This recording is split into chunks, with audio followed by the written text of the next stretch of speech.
तो hey guys, welcome to dream jobs. तो UIIC यानी कि United India Insurance Company Limited की तरफ से काफ़ी अच्छी अपॉर्चुनिटी निकल के आई है। तो ये जो अपॉर्चुनिटी रहने वाली है, रहने वाली एडमिनिस्ट्रेटिव ऑफिसर के पोजीशन की अपॉर्चुनिटी। और ये जो एडमिनिस्ट्रेटिव ऑफिसर का पोजीशन रहने वाला है, ये एक्चुअली दो कैटेगरी का रहने वाला है। एक रहने वाला है जनरलिस्ट कैटेगरी और एक रहने वाला है स्पेशलिस्ट कैटेगरी। तो आज की वीडियो में हम उसके रिगार्डिंग सारी इन्फॉर्मेशन देखेंगे। तो वीडियो स्टार्ट करने से पहले वीडियो को एक लाइक कर देना, और चैनल पर नए हो तो आप सब्सक्राइब कर सकते हो। आपको इसी तरह नए नए जॉब अपडेट्स मिलते रहेंगे। आप कमेंट करके ही मुझे बता सकते हो आपको कौन से टाइप के जॉब चाहिए और कौन से ब्रांच रिगार्डिंग जॉब चाहिए। फिर मैं उसके रिगार्डिंग भी आपको वीडियोस बना के देते रहूँगा। तो ये जो पीडीएफ है, ये निकल के आया United India Insurance Company Limited की तरफ से। इनका ऑफिशियल जॉब रिगार्डिंग पीडीएफ है। तो ये लोग जो हायर कर रहे हैं एडमिनिस्ट्रेटिव ऑफिसर के पोजीशन के लिए हायर कर रहे हैं। टोटल आपको 200 वैकेंसीज देखने मिलेगी। ये जो एडमिनिस्ट्रेटिव ऑफिसर का पोजीशन रहेगा, ये एक्चुअली दो कैटेगरी में रहेगा। एक रहेगा जनरलिस्ट कैटेगरी और सेकंड रहने वाला है स्पेशलिस्ट कैटेगरी के लिए। यहाँ पर उन्होंने वैकेंसीज के बारे में डिटेल में बताया। तो पहले हम स्पेशलिस्ट कैटेगरी देख लें, यानी कि स्पेशलिस्ट डिसिप्लिन वाइज वैकेंसीज देख लेते हैं। तो स्पेशलिस्ट डिसिप्लिन में रिस्क मैनेजमेंट के लिए आपको 10 वैकेंसीज देखने मिलेगी। फाइनेंस एंड इन्वेस्टमेंट के लिए 20 वैकेंसी रहेगी। ऑटोमोबाइल इंजीनियर्स के लिए 20 वैकेंसी रहेगी। केमिकल और मैकेट्रॉनिक्स इंजीनियर के लिए 10 वैकेंसी रहेगी। डेटा एनालिस्ट के लिए 20 वैकेंसी रहेगी और लीगल वालों के लिए 20 वैकेंसी रहेगी। तो ऐसा टोटल 100 आपको वैकेंसी देखने मिलेगी स्पेशलिस्ट में। और सेकंड जो रहने वाला है जनरलिस्ट में, उसमें आपको टोटल 100 वैकेंसीज देखने मिलेगी। यहाँ पर आपको कैटेगरी वाइज डिस्ट्रीब्यूशन भी देखने मिलेगा। आप पॉज करके पढ़ सकते हो अपने हिसाब से। एक चीज़ आगना, आप इधर एक तो स्पेशलिस्ट कैटेगरी के लिए अप्लाई कर सकते हो, नहीं तो जनरलिस्ट कैटेगरी के लिए अप्लाई कर सकते हो। दोनों में से एक में अप्लाई कर सकते हो। एक साथ दोनों के लिए आप अप्लाई नहीं कर सकते। एजुकेशन क्वालिफिकेशन आपका देख लेते हैं। अगर आपको रिस्क मैनेजमेंट में अप्लाई करना है तो इधर आपने बी.टेक किया रहना चाहिए। कोई भी डिसिप्लिन में किया रहेगा फिर भी चलेगा। बस एक चीज़ रखना, आपको मार्क्स क्राइटेरिया रहेगा, मिनिमम आपको 60% मार्क्स रहना चाहिए। और अगर आप SC/ST कैटेगरी से बिलोंग करते हो तो आपको मिनिमम 55% मार्क्स रहना चाहिए। बी.टेक के साथ आपने पोस्ट ग्रेजुएशन किया रहना चाहिए रिस्क मैनेजमेंट में, नहीं तो PGDM किया रहना चाहिए आपने रिस्क मैनेजमेंट में। इसके अलावा अगर आपने ME/MTech किया है कोई भी डिसिप्लिन में और उसके साथ आपने पोस्ट ग्रेजुएशन किया है रिस्क मैनेजमेंट या पोस्ट ग्रेजुएट डिप्लोमा मैनेजमेंट किया है रिस्क मैनेजमेंट में, फिर भी चलेगा। सेकंड रहने वाला है फाइनेंस एंड इन्वेस्टमेंट। इसमें अप्लाई करने के लिए आपने CA किया रहना चाहिए, नहीं तो कॉस्ट अकाउंटेंट किया रहना चाहिए।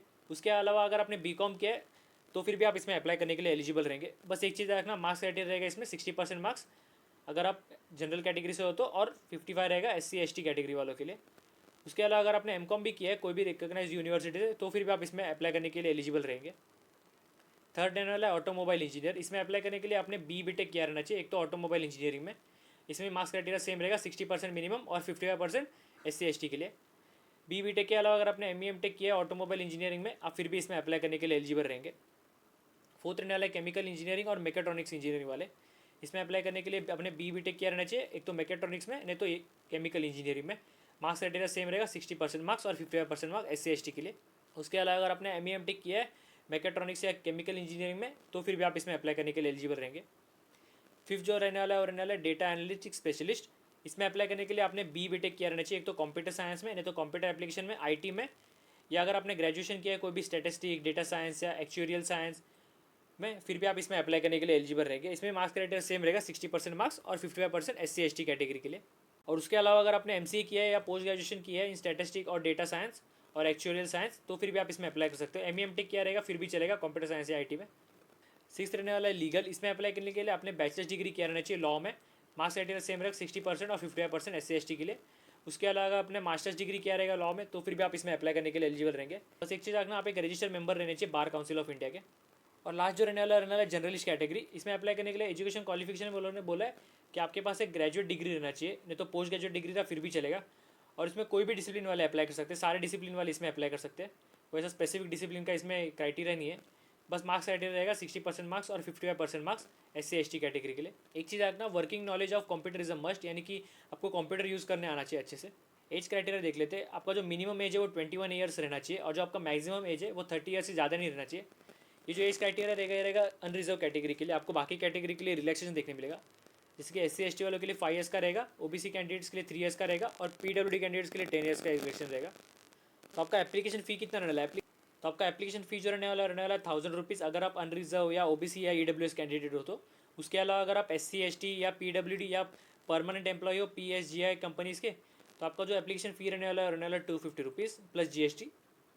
तो कुछ इंपॉर्टेंट डेट्स देख लेते हैं। आपका जो ऑनलाइन रजिस्ट्रेशन है चालू हो जाएगा 15 अक्टूबर से, और जो आपका लास्ट डेट रहने वाला है अप्लाई करने का वो रहने वाला है 5 नवंबर। तो अगर आपको अप्लाई करना है तो 5 नवंबर से पहले ही करना पड़ेगा। तो आपका सिलेक्शन प्रोसेस क्या रहने वाला है? सिलेक्शन प्रोसेस जो रहेगा एक्चुअली 2 स्टेप में रहेगा। फर्स्ट जो रहेगा वो रहेगा आपका ऑनलाइन एग्जामिनेशन और सेकंड रहेगा इंटरव्यू। यहाँ पर उन्होंने सिलेबस भी देखा रहेगा, पहले हम सिलेबस देख लेते हैं। तो अगर आप स्पेशलिस्ट डिसिप्लिन के लिए अप्लाई करते हो, आपका जो सिलेबस रहने वाला है वो यहाँ पर दिया है। आपको जो मोस्टली क्वेश्चन रहेंगे वो रहेंगे रीजनिंग पे आपको 25 ऑब्जेक्टिव क्वेश्चन रहेंगे 25 मार्क्स के लिए। इंग्लिश लैंग्वेज पे आपको 40 क्वेश्चन रहेंगे 40 मार्क्स के लिए। क्वांटिटेटिव एप्टीट्यूड पे आपको 25 क्वेश्चन देखने मिलेंगे 25 मार्क्स के लिए। जनरल अवेयरनेस पे आपको 20 क्वेश्चन रहेंगे 20 मार्क्स के लिए। कंप्यूटर नॉलेज पे आपको 30 क्वेश्चन रहेंगे 20 मार्क्स के लिए। और उसके अलावा एक एडिशनल टेस्ट रहेगा जो एसेस करेगा आपके टेक्निकल और प्रोफेशनल नॉलेज पे, उसमें आपको 60 क्वेश्चन रहेंगे 120 मार्क्स के लिए। तो ऐसे टोटल आपको 200 क्वेश्चन रहेंगे और आपका जो पेपर का मैक्सिमम मार्क्स रहेगा वो रहेगा 250 मार्क्स का पेपर रहेगा।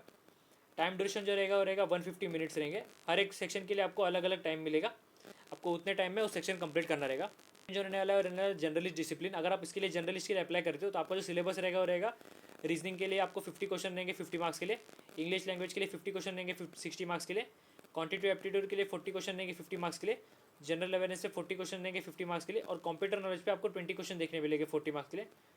तो नंबर ऑफ क्वेश्चन जो रहेंगे वो रहेंगे 200 क्वेश्चन रहेंगे और मार्क्स जो रहेंगे वो रहेंगे 250 मार्क्स का पेपर रहेगा आपका। टाइम ड्यूरेशन भी आपको सेम रहेगा 150 मिनट्स। आपको हर एक सेक्शन के लिए अलग अलग टाइम लिमिट मिलेगा। जैसे आपको ऑनलाइन टेस्ट हो जाएगा ना, उसके बाद आपका एक डिस्क्रिप्टिव टेस्ट भी रहेगा, यानी कि रिटर्न टेस्ट। ये जो डिस्क्रिप्टिव टेस्ट रहेगा ये 30 मार्क्स के लिए रहेगा, जिसमें लेटर राइटिंग जो रहेगा वो 10 मार्क्स के लिए रहेगा और ऐसे राइटिंग रहेगा 20 मार्क्स के लिए।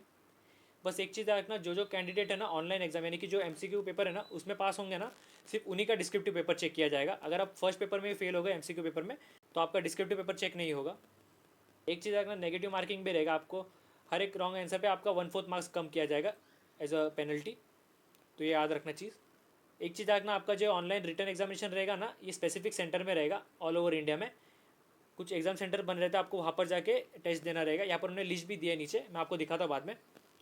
जो कैंडिडेट ऑनलाइन एग्जामिनेशन क्लियर करेंगे उनको इंटरव्यू के लिए बुलाया जाएगा। ये जो इंटरव्यू रहेगा ये सिलेक्टेड सेंटर्स में रहेगा, यानी कि उनके मोस्टली ऑफिस में ही रहेगा। रेशो जो रहेगा फाइनल सिलेक्शन का वो रहेगा 75% जो रहेगा वो रहेगा ऑनलाइन एग्जामिनेशन और 25% जो रेशो रहेगा वो रहेगा इंटरव्यू का। तो आपका जो फाइनल सिलेक्शन रहेगा वो डिपेंड करेगा आपने ऑनलाइन एग्जामिनेशन में कैसा परफॉर्म किया और आपका इंटरव्यू का परफॉर्मेंस, उन दोनों के कंबाइंड मार्क्स के हिसाब से आपका फाइनल सिलेक्शन रहेगा। तो आपका प्रोबेशन पीरियड कितना रहेगा, एक चीज़ रखना, ज्वाइनिंग से पहले आपका एक मेडिकल टेस्ट भी रहेगा और जो कैंडिडेट मेडिकली फिट रहेंगे उनको ही सिर्फ सिलेक्ट किया जाएगा। आप फर्स्टली तो 1 साल के प्रोबेशन पीरियड पे रहोगे। ये जो प्रोबेशन पीरियड ये 1 साल से एक्सटेंड भी हो सकता है अगर आपका परफॉर्मेंस अच्छा नहीं रहा तो। एक चीज़ रखना, प्रोबेशन पीरियड खत्म होने के बाद आपको एक नॉन लाइफ लाइसेंशिएट एग्जामिनेशन भी देना पड़ेगा जो कि कंडक्ट किया जाएगा इंश्योरेंस इंस्टीट्यूट ऑफ इंडिया से। ये एग्ज़ाम के पास होने के बाद ही आप कंफर्म हो गए। अगर आप इसमें फेल हो गए तो आपका जो प्रोबेशन पीरियड है वो एक्सटेंड हो जाएगा। तो आपका बॉन्ड कितना रहने वाला, आपका जो बॉन्ड रहने वाला है वो मिनिमम 5 ईयर्स का बॉन्ड रहने वाला है इंक्लूडिंग आपका प्रोबेशन पीरियड। तो आप 5 साल के लिए कंपनी नहीं छोड़ सकते, और अगर आपने 5 साल से पहले छोड़ा तो आपका जो ग्रॉस सैलरी है वो आपको एज अ फाइन पे करना पड़ेगा और साथ ही में 35,000 रुपीज़ भी एक्स्ट्रा पे करने पड़ेंगे। तो आपका सैलरी और बाकी का बेनिफिट्स वो सब क्या रहेगा, आपका जो पे स्केल रहेगा वो रहेगा 51,000 से लेके 96,000 रुपीज़, जिसमें आपको बेसिक पे मिलेगा। बेसिक पे के साथ आपको gratuity, LTS, medical benefits, group personal accident insurance, performance linked incentive, national pension schemes, lease accommodation वो सब भी मिलेगा। तो आपका जो ग्रॉस पे रहेगा वो रहेगा 88,000 रुपीज़ रहेगा पर मंथ का। यहाँ पर उन्होंने कुछ सर्विस कंडीशन देकर रहेगा, जैसे कि आपका जो जॉब लोकेशन रहेगा वो ऑल ओवर इंडिया में किधर भी रह सकता है, आपको ट्रांसफ़र भी किया जा सकता है। तो आप रेडी रहने चाहिए ऑल ओवर इंडिया काम करने के लिए, यहाँ पर उन्होंने कंपलसरी बोला है। तो आपको अप्लाई कैसे करना है, आपको जो अप्लाई करना है उनके ऑफिशियल वेबसाइट पे जाके करना है। मैं आपको दिखाता हूँ आपको कहाँ से अप्लाई करना है। बस एक चीज़ रखना, 5 नवंबर इसका लास्ट डेट रहेगा, तो अगर आपको अप्लाई करना है तो 5 नवंबर से पहले ही करना पड़ेगा। एप्लीकेशन प्रोसेस जो रहेगा वो 3 स्टेप में रहेगा। फर्स्ट रहेगा एप्लीकेशन रजिस्ट्रेशन, सेकंड रहेगा फीस पेमेंट और थर्ड रहेगा डॉक्यूमेंट स्कैन एंड अपलोड। एक चीज़ रखना, आप जब डॉक्यूमेंट सेंड करोगे ना तो आपको एक हैंड रिटन डिक्लेरेशन भी अटैच करना रहेगा, यानी कि ये जो टेक्स्ट है ना जो मैंने मार्क किया है ये आपको अपने खुद के हैंड राइटिंग में लिख के इसका फोटो निकल के आपको अपलोड करना रहेगा। इसमें बस आपका नाम लिखना और हियर बाय से जितना भी उतना सेम लिख के आपको अपलोड करना रहेगा। बस एक चीज़ रखना, आपके खुद के हैंड राइटिंग में ही लिखना, कंपलसरी रहेगा ये। बस इतनी इंपॉर्टेंट चीज़ें थी ये PDF में। आपको एप्लीकेशन लिंक डिस्क्रिप्शन में मिल जाएगा। जैसे आप वो लिंक पे क्लिक करोगे ना तो आप ये वाले पेज पे आ जाओगे। इनका ऑफिशियल करियर वेबसाइट है, यहाँ पर आपको देखने मिल जाएगा recruitment of administrative officer scale 1 journalist and specialist. Firstly आपको क्या करना है, डिटेल एडवर्टाइजमेंट जो है ना फर्स्ट का यहाँ पर क्लिक करना। अभी हमने जो PDF देखा ना डाउनलोड हो जाएगा, वो एक बार अच्छे से पढ़ लेना, फिर वापस इसी वेबसाइट पे आके यहाँ पर अप्लाई ऑनलाइन का बटन है, इस पर क्लिक कर देना। आपके सामने ये वाला पोर्टल खुल जाएगा, या फिर आप रजिस्टर करके आप अपना एप्लीकेशन प्रोसेस स्टार्ट कर सकते हो। तो बस इतना ही था आज की वीडियो में। अगर आपको कुछ डाउट रहेगा तो आप कमेंट करके मुझे पूछ सकते हो। आपको एप्लीकेशन लिंक डिस्क्रिप्शन में मिल जाएगा। तो वीडियो अच्छी लगी तो लाइक करना और चैनल पर नए हो तो आप सब्सक्राइब कर सकते हो। आपको इसी तरह नए नए जॉब अपडेट्स मिलते रहेंगे।